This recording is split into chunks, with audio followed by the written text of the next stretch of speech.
আমার প্রিয় ছাত্রছাত্রীবৃন্দ, তোমাদের প্রত্যেকেই অনলাইন ক্লাসে অভিনন্দন।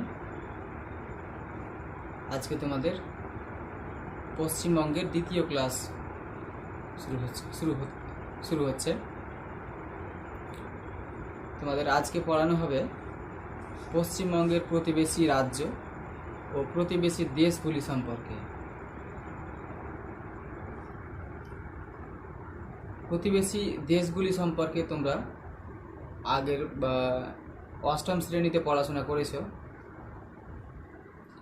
তবুও যেহেতু 9 ক্লাসে রয়েছে তোমাদের, সেহেতু এখানে প্রতিবেশী দেশগুলি সম্পর্কে অধ্যয়ন করতে হবে। পশ্চিমবঙ্গের কিছু ইনফরমেশন আগের দিন আমরা জেনেছিলাম যে পশ্চিমবঙ্গের আয়তন 88,752 বর্গ কিলোমিটার। পশ্চিমবঙ্গের জনসংখ্যা প্রায় 10 কোটির কাছাকাছি। এর জনঘনত্ব 1028 জন প্রতি বর্গ কিমিতে। এই জনসংখ্যা, আয়তন, জনঘনত্ব, শিক্ষার হার এইগুলি সম্পর্কে কিন্তু পার্শ্ববর্তী রাজ্যের সঙ্গে তুলনা করা হবে। যেমন আমাদের পশ্চিমবঙ্গের শিক্ষার হার 76.3%।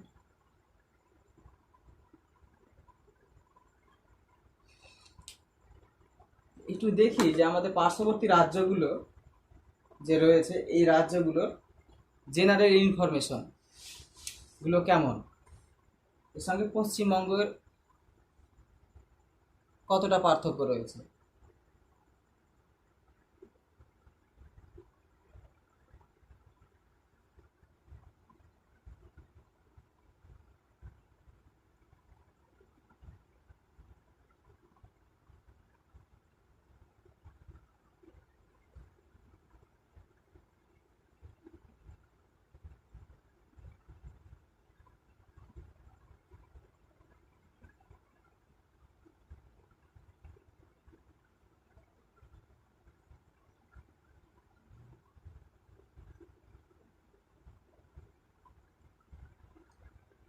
মোটামুটি পশ্চিমবঙ্গের মানচিত্রটা আমি অঙ্কন করলাম।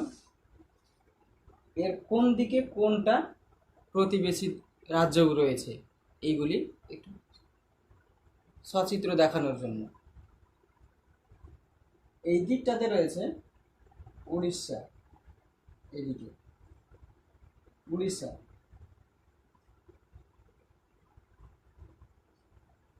দক্ষিণ পূর্ব দিকে, দক্ষিণ পশ্চিম দিকে, একদম পশ্চিম দিকে রয়েছে এখানে একটা রাজ্য যেটাকে বলা হয় ঝাড়খণ্ড।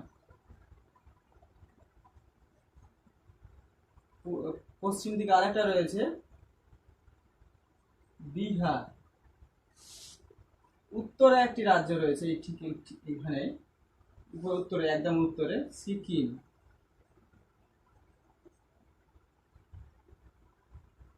পূর্বে একটা রাজ্য রয়েছে আসাম।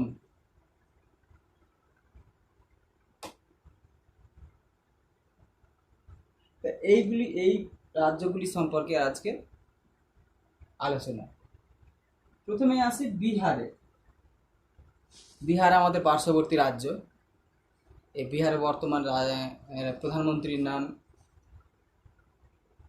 নীতিশ কুমার। পশ্চিমবঙ্গের পশ্চিম দিকে রয়েছে। এই বিহারের রাজধানীর নাম পাটনা, যার প্রাচীন নাম পাটলিপুত্র, আমরা সবাই জানি। এই বিহারের শিক্ষার হার ভারতের সমগ্র রাজ্যগুলির মধ্যে সব থেকে কম, যার শিক্ষার হার হচ্ছে 66.4%। মানে 100 জনে প্রতি 100 জনে 66 জন স্বাক্ষর বা লেখাপড়া করতে জানে। এর এর মোট জনসংখ্যা, বিহারের মোট জনসংখ্যা 10 কোটির বেশি। আর এর জনঘনত্ব প্রতি বর্গ কিলোমিটারে 1102 জন, 1102 জন পার স্কয়ার কিলোমিটারে। 2011 সালের সেন্সাস অনুযায়ী এই বিহার হচ্ছে পশ্চিমবঙ্গের সব থেকে ভারতের সব থেকে বেশি জনঘনত্বপূর্ণ রাজ্য। 2011 সালের সালের সেন্সাসে পশ্চিমবঙ্গ ছিল সব থেকে এগিয়ে, পশ্চিমবঙ্গ প্রথম ছিল জনঘনত্বের দিক দিয়ে, কিন্তু বিহার এগিয়ে গেছে। তার মানে বিহারের জনসংখ্যা বৃদ্ধির হার কিন্তু বেশি, আর পশ্চিমবঙ্গের জনসংখ্যা বৃদ্ধির হার বিহারের তুলনায় কম। বিহারের ভূপ্রকৃতিগত যদি দেখতে যাও তাহলে বিহারটা কিন্তু পুরোপুরিভাবে সমতল ভূমিভাগ, সমগ্র অংশে কৃষিকাজের সুবিধে রয়েছে। এই জন্য এই অংশে বিহারে জনসংখ্যার ঘনত্ব কিন্তু বেশি। ঝাড়খণ্ডের দিকে আসি। পশ্চিমবঙ্গের পশ্চিমে অবস্থিত ঝাড়খণ্ড, যেটাকে বিশেষ করে নো ম্যানস ল্যান্ড বলা হতো আগে, মানে জনবসতি সেখানে ছিল না বললেই চলে। এই ঝাড়খণ্ডটা পুরোপুরিভাবে ছোটনাগপুর মালভূমির অন্তর্গত। আমরা জানি ছোটনাগপুর মালভূমিকে ভারতের খনিজ ভাণ্ডার বলা হয়। খনিজগুলি পরবর্তীতে আবিষ্কার হয়েছে, যার কারণে কিন্তু এখানে জনবসতির ঘনত্ব ধীরে ধীরে বৃদ্ধি পেয়েছে। এখানকার মোট জনসংখ্যার পরিমাণ কিন্তু 3 কোটির বেশি। 3 কোটির বেশি। জনঘনত্ব প্রতি বর্গ কিলোমিটারে 414 জন, 414 জন প্রতি বর্গ কিলোমিটারে। এর সাক্ষরতার হার 66.4%। সাক্ষরতার হার 66.4%, বা প্রতি 100 জনে 66 জন লেখাপড়া করতে জানে। এই ঝাড়খণ্ডের রাজধানীর নাম আমরা জানি রাঁচি। ঝাড়খণ্ডের আর একটা উল্লেখযোগ্য বড় শহর জামশেদপুর, যেখানে রয়েছে ভারতবর্ষের উল্লেখযোগ্য একটি লৌহ ইস্পাত কারখানা, যার নাম টিসকো। ঝাড়খণ্ড মূলত উপজাতি এলাকা। এখানে বেশিরভাগই লোক উপজাতি, সাঁওতাল, হো, ওরাও, মুন্ডা, এই সমস্ত লোকগুলো বেশি বাস করে। উপজাতি বলতে কি বোঝায়? যারা যুগ যুগ ধরে ঠিক একই জায়গাতেই একই পরিবেশে বাস করে চলেছে, এমন ধরনের জনগোষ্ঠীকে বলা হয় উপজাতি।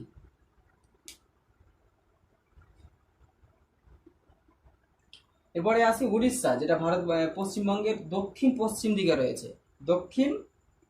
দিকে রয়েছে। এই উড়িষ্যার রাজধানীর নাম হচ্ছে ভুবনেশ্বর। এর সরকারি ভাষা উড়িয়া। ঝাড়খণ্ডের সরকারি ভাষা কিন্তু হিন্দি, কিন্তু ঝাড়খণ্ডে বাংলাও বোঝে। যেমন বিহারে রয়েছে বিশেষ করে হিন্দি, তারপরে ভোজপুরি, বাংলাও ওরা কিছুটা বোঝে, তবে এখানকার মেন ভাষা হিন্দি। বিহারেরও মেন ভাষা হিন্দি, আর ঝাড়খণ্ডেরও মেন বা প্রধান মুখ্য ভাষা হিন্দি বা সরকারি ভাষা। আর উড়িষ্যার উড়িয়া সরকারি ভাষা। এই উড়িষ্যার সাক্ষরতার হার 72.9 জন। এই উড়িষ্যা রাজ্যটি আর একটা নাম রয়েছে উৎকল। একে আগে উৎকল বলে আমরা জানতাম। যা আমাদের জাতীয় সঙ্গীতে রয়েছে উৎকল বঙ্গ কথাটি, যে উৎকল বলতে উড়িষ্যাকেই বোঝানো হয়। এর জনসংখ্যা 4 কোটির বেশি। উড়িষ্যার জনসংখ্যা 4 কোটির বেশি, যার প্রতি বর্গ কিলোমিটার 269 জন বাস করে। 269 জন বাস করে। এই রাজ্যটির বেশিরভাগ অংশই কিন্তু মালভূমির অন্তর্গত। কিছুটা অংশে রয়েছে ছোটনাগপুর মালভূমি, আর কিছুটা অংশে রয়েছে পূর্বঘাট পর্বতমালা।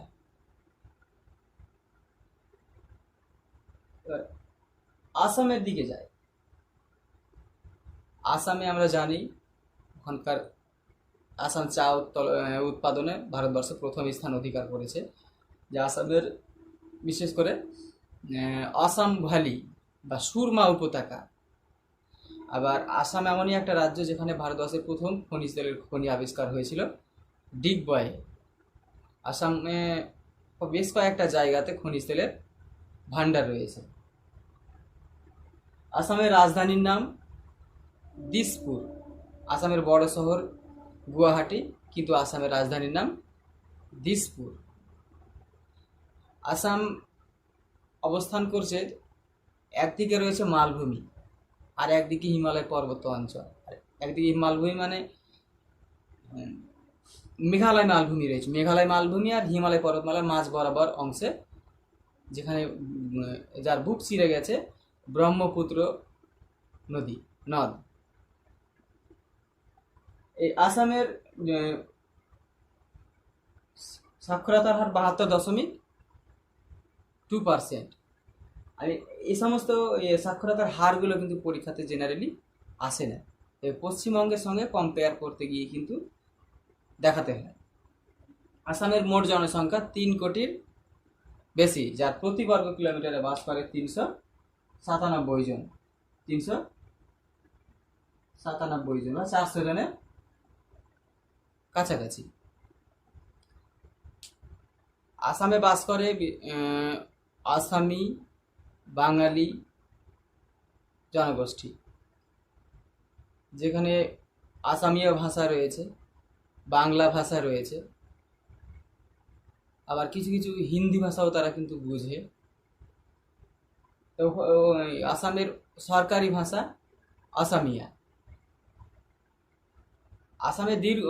আসামে দীর্ঘদিন ধরে কিন্তু একটা আন্দোলন চলে আসছে, যেখানে আসামে আসামিয়ারাই বাস করবে বা তাদের সংস্কৃতিটাই মুখ্য বলে বিবেচিত হবে। কিন্তু আসামে দিন দিন বাঙালিদের গুরুত্ব বৃদ্ধি পাওয়ায় তারা কিন্তু শঙ্কিত হয়ে মাঝে মধ্যেই বিভিন্ন আন্দোলনগুলো করে থাকে। বর্তমানে যে সিএএ অ্যাক্টের বিরোধিতা তারা করেছেন, আসামিয়ারা সিএএ অ্যাক্টে বা সিএবি বিলের বিরোধিতা করেছেন, কারণ সেখানে সিএএ অ্যাক্টের মাধ্যমে বাঙালিরা কিন্তু আসামে নাগরিকত্ব পেয়ে যাবে, যার ফলে তারা কিন্তু একটা সংস্কৃতিগত সমস্যার সম্মুখীন হবে। এইভাবে তারা কিন্তু বৃহত্তর আন্দোলনে নেমেছিল। যাই হোক, আসামের অবস্থান রয়েছে আমাদের পশ্চিমবঙ্গের পূর্ব দিকে। আসামেই রয়েছে ভারতবর্ষের বৃহত্তম নদীদ্বীপ মাজুলি। উত্তরের রাজ্য, পশ্চিমবঙ্গের সর্ব উত্তরের রাজ্য সিকিম। যে সিকিম একটি কিন্তু স্বাধীন দেশ ছিল, 1975 সালের দিকে ভারতের সঙ্গে অন্তর্ভুক্ত হয়ে যায়, ভারতের একটি অঙ্গরাজ্য হয়। সিকিমের ভূপ্রকৃতি পুরোটাই পর্বত সংকুল ভূমিরূপ, যেখানে সমভূমি নেই বললেই চলে। এই সিকিমের রাজধানীর নাম গ্যাংটক। এই সিকিম অংশটি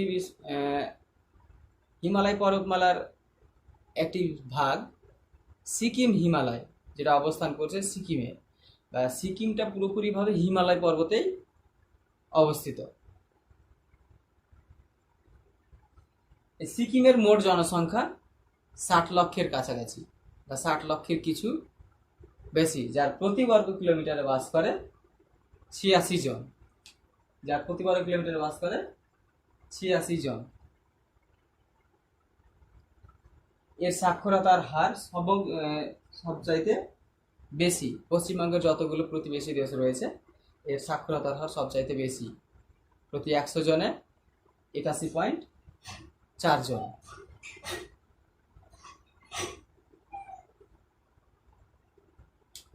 সিকিমে ভাষা রয়েছে বিশেষত ভুটিয়া। কিছু হিন্দি ভাষাভাষী প্রায় সমগ্র ভারতবর্ষে যতগুলো রাজ্য রয়েছে প্রায় সমগ্র রাজ্যের মানুষজন বোঝে।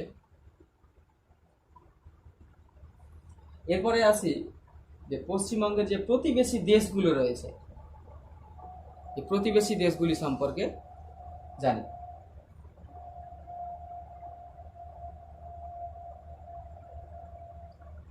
পশ্চিমবঙ্গের এই পশ্চিম দিকে এদিকে একটা দেশ রয়েছে নেপাল, উত্তর পশ্চিমে বললেই হয় নেপাল। উত্তর পূর্বে এইদিকে রয়েছে একটা দেশ, ছোট্ট দেশ, দেশটার নাম ভুটান। আর পশ্চিমে একটি দেশ রয়েছে বাংলাদেশ।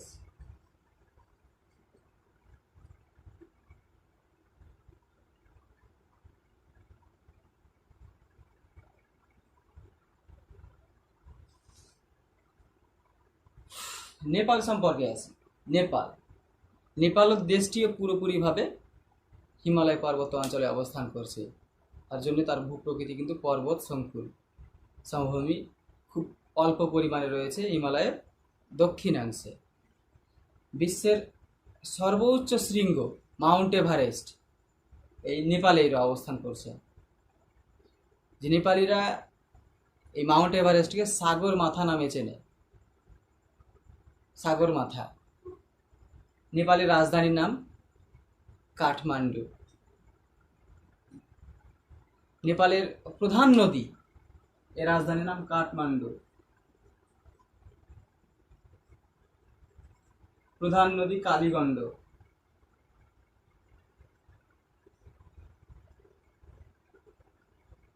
প্রধান নদী কালীগণ্ড। নেপালের প্রধান সরকারি ভাষা নেপালি। সরকারি ভাষা নেপালি।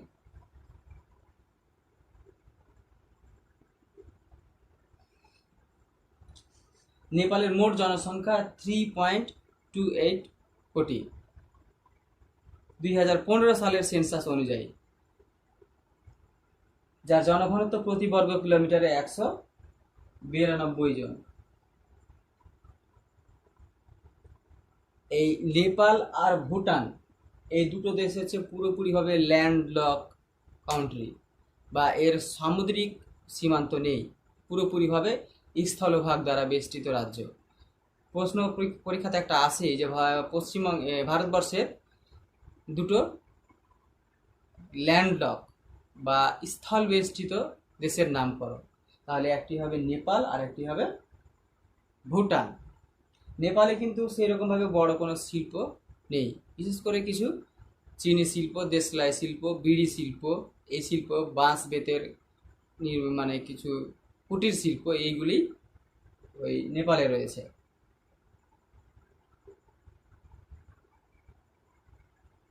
এবারে আসি ভুটান। ভুটান দেশটিও কিন্তু হিমালয় পর্বতে অবস্থান করছে। নেপালের সর্বোচ্চ শৃঙ্গ যেমন মাউন্ট এভারেস্ট, এই ভুটানের সর্বোচ্চ শৃঙ্গ কিন্তু কুলা কাংড়ি। নেপালের প্রধান নদী কালীগণ্ডক। ভুটানের প্রধান নদী হচ্ছে মানস হচ্ছে ব্রহ্মপুত্র নদের একটি উপনদী, ব্রহ্মপুত্র নদী গিয়ে মিশেছে। এই ভুটানের রাজধানীর নাম থিম্পু। ভুটান একটি স্বাধীন দেশ হলেও সেই দেশে কিন্তু কোনো রেলপথ নেই, পুরোপুরিভাবে হিমালয় পার্বত্য অঞ্চলের বনভূমি দ্বারা ঘেরাও আচ্ছাদিত একটি দেশ, যে দেশের জনসংখ্যার পরিমাণ খুবই কম, মাত্র 7.4 লক্ষ বা 7,40,000। বুঝতেই পারছো 1 কোটিরও ধারের কাছে নেই। এই দেশটাতে কেবলমাত্র একটি বিমানবন্দর রয়েছে, রাজধানী থিম্পুতে। এদের প্রধান ভাষা হচ্ছে ডোঙ্গা, এরা ডোঙ্গা ভাষায় কথা বলে। এখানে যে সমস্ত লোকগুলো বাস করে এরা কিন্তু মঙ্গোলীয় গোষ্ঠীর লোক, যারা বিশেষ করে মঙ্গোলিয়া থেকে এসেছে বা চীনের বংশধর।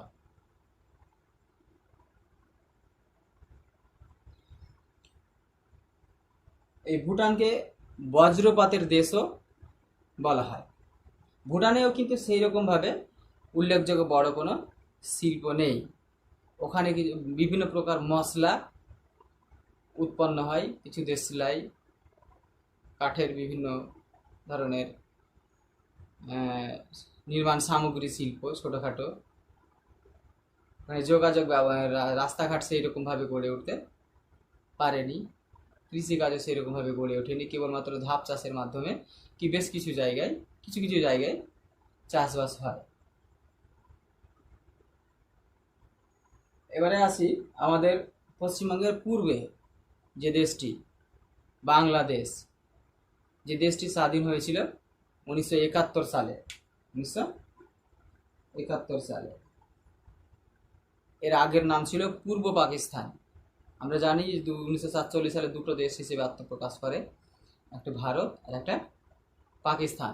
পাকিস্তান দুটো যে অংশ ছিল, একটা ছিল বাংলাদেশে, ওই যাকে পূর্ব পাকিস্তান বলতো, আর একটা যে বর্তমানে পাকিস্তান রয়েছে সেটা পশ্চিম পাকিস্তান বলতো। এখন কিন্তু ওটা পাকিস্তান হয়ে গেছে, এটা বাংলাদেশ হয়ে গেছে। ভাষার ভিত্তিতে ভাগ হয়েছে 1971 সালে। এর রাজধানীর নাম আমরা প্রত্যেকেই জানি, এর রাজধানীর নাম ঢাকা। এই বাংলাদেশ দেশটি পুরোপুরিভাবে সমগ্র অংশেই জুড়ে রয়েছে বিস্তৃত সমভূমি। যে সমভূমিটি গঠিত হতে সাহায্য করেছে গঙ্গা নদী আর ব্রহ্মপুত্র নদীর বিভিন্ন ছোটোখাটো শাখা নদীগুলি। এই দেশটির প্রায় 90% এলাকায় কিন্তু সমভূমির অন্তর্গত, যেখানে কৃষিকাজের সমগ্র অংশেই কৃষিকাজের অনুকূল অবস্থা রয়েছে। এই বাংলাদেশের কিছুটা সর্বোচ্চ শৃঙ্গ রয়েছে কেওক্রাডং।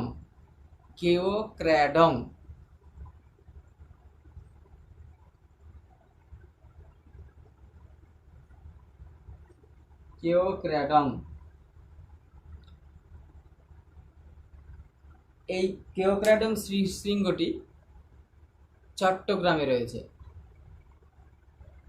চট্টগ্রামে কিন্তু কিছুটা চায়ের চাষও হয় বাংলাদেশের। বেশিরভাগ অংশ জুড়ে এখানে ধান আর পাট চাষ হয়। পাটকে কিন্তু বাংলাদেশে সোনালী তন্তু বলা হয়।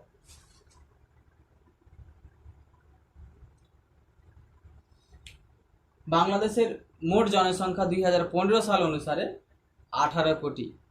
এখন কিন্তু বর্তমানে 20 কোটির কাছাকাছি জনসংখ্যা চলে গেছে, বা 19 কোটির কাছাকাছি। এর জনঘনত্ব কিন্তু একটু বেশি, 1065 জন প্রতি বর্গ কিলোমিটার। আমাদের পশ্চিমবঙ্গ থেকে বেশি, আমাদের পশ্চিমবঙ্গে 1028 জন প্রতি বর্গ কিলোমিটারে, আর বাংলাদেশে 1065 জন প্রতি বর্গ কিলোমিটারে। এখানে জনবসতির ঘনত্ব বেশি হওয়ার কারণ সমগ্র অংশেই কৃষিকাজের সুবিধে, যার কারণে প্রচুর পরিমাণ মানুষকে মানে তার চাহিদা, খাবারের চাহিদা পূরণ করতে পারে মানুষের। এই বাংলাদেশটি ভাগ হয়েছিল, বাংলাদেশ ভাষার ভিত্তিতে ভাগ হয়েছিল। এখানকার প্রধান ভাষা বাংলা, যে প্রধান সরকারি ভাষা, বা সমগ্র অংশে বাংলা ভাষা বলে।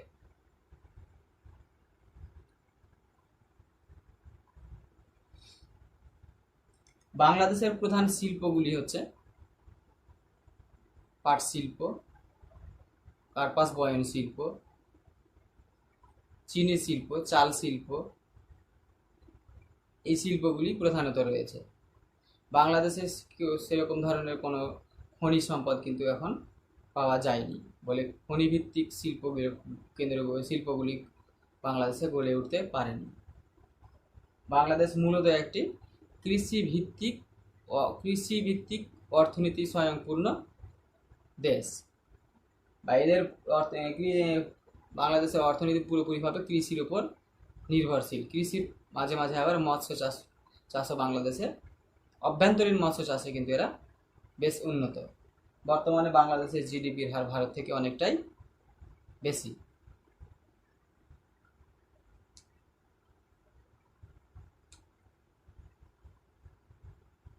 বাংলাদেশের প্রধান নদীর নাম হচ্ছে মেঘনা। বাংলাদেশে যে গঙ্গা শাখাটি ঢুকেছে, একটা শাখা কলকাতার ভেতর পশ্চিমবঙ্গের ভেতর দিয়ে বঙ্গোপসাগরে পড়েছে, এর নাম কোথাও উত্তর অংশটুকুতে বলা হয় ভাগীরথী, তারপরে অংশটিতে হুগলি জেলা থেকে মোহনা পর্যন্ত বলা হয় হুগলি। এই নদীটাকে বলা হয় ভাগীরথী হুগলি নদী বলা হয়। আর একটা শাখা বাংলাদেশে ঢুকে যাকে বলা হয় পদ্মা। পদ্মা। আর এই ব্রহ্মপুত্র নদ যে বাংলাদেশে ঢুকে তাকে বলা হয় যমুনা।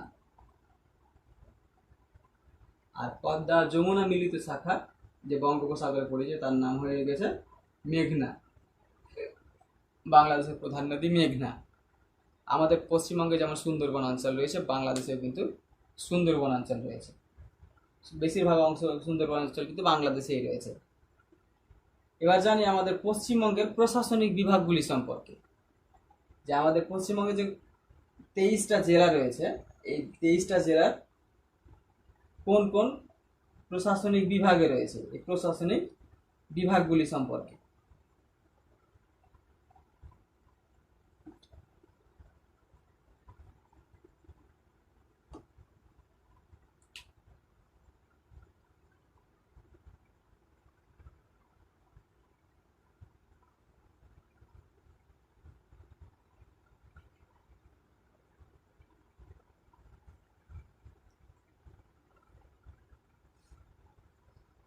প্রথমেই আসি প্রেসিডেন্সি বিভাগ।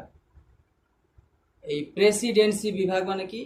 প্রেসিডেন্সি বলতে কলকাতাকে বোঝানো হয়। তো প্রেসিডেন্সি বিভাগ 5টি জেলা নিয়ে অবস্থান করছে: কলকাতা, দক্ষিণ 24 পরগনা, উত্তর 24 পরগনা, এদিকে রয়েছে নদিয়া, আর হাওড়া। প্রেসিডেন্সি বিভাগ নদিয়া, উত্তর 24 পরগনা,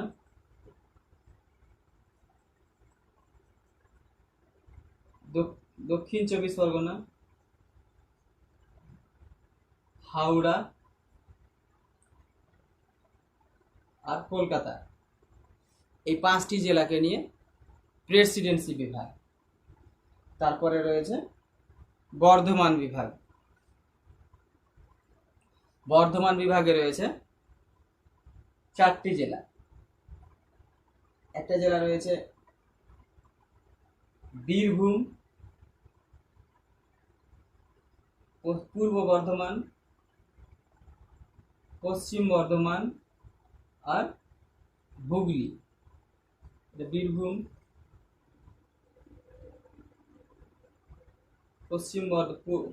পূর্ব বর্ধমান, এটা পশ্চিম বর্ধমান, এটা হুগলি। এই 4টি জেলাকে নিয়ে বর্ধমান বিভাগ গঠিত। তারপরে রয়েছে মেদিনীপুর বিভাগ। এদিকে রয়েছে মেদিনীপুর বিভাগ। মেদিনীপুর বিভাগেও 5টা জেলা রয়েছে। এইখানে রয়েছে পুরুলিয়া, এখানে রয়েছে ঝাড়গ্রাম,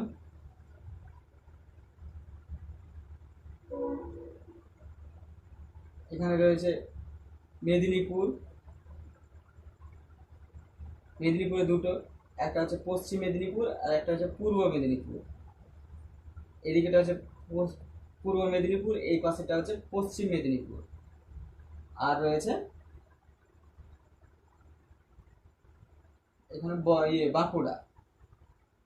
5টা: পুরুলিয়া, বাঁকুড়া, ঝাড়গ্রাম, পূর্ব মেদিনীপুর আর পশ্চিম মেদিনীপুর। এই 5টা জেলা নিয়ে অবস্থান করছে মেদিনীপুর বিভাগ। তারপরে মালদা বিভাগ। মালদা বিভাগ, এখানে রয়েছে মুর্শিদাবাদ, তারপরে রয়েছে মালদা, তারপরে রয়েছে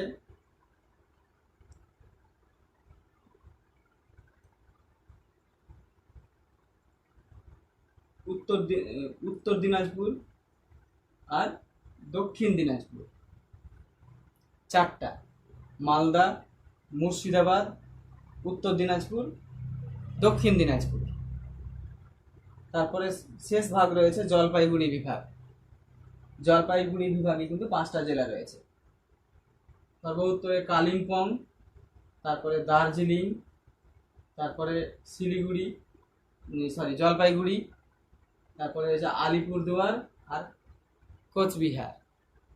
এই 5টি জেলা, কালিম্পং, দার্জিলিং, জলপাইগুড়ি, আলিপুরদুয়ার আর কোচবিহার। যাই হোক, এই বিষয়গুলি সম্পর্কে তোমরা কিন্তু নিজ নিজ বইয়ে অধ্যয়ন করো। যেগুলি সমস্যা, যদি কোনো সমস্যা হয় তাহলে পার্সোনাল হোয়াটসঅ্যাপে জানাতে পারো। আজকের মতো এ পর্যন্তই, আবার পরের দিন দেখা হবে।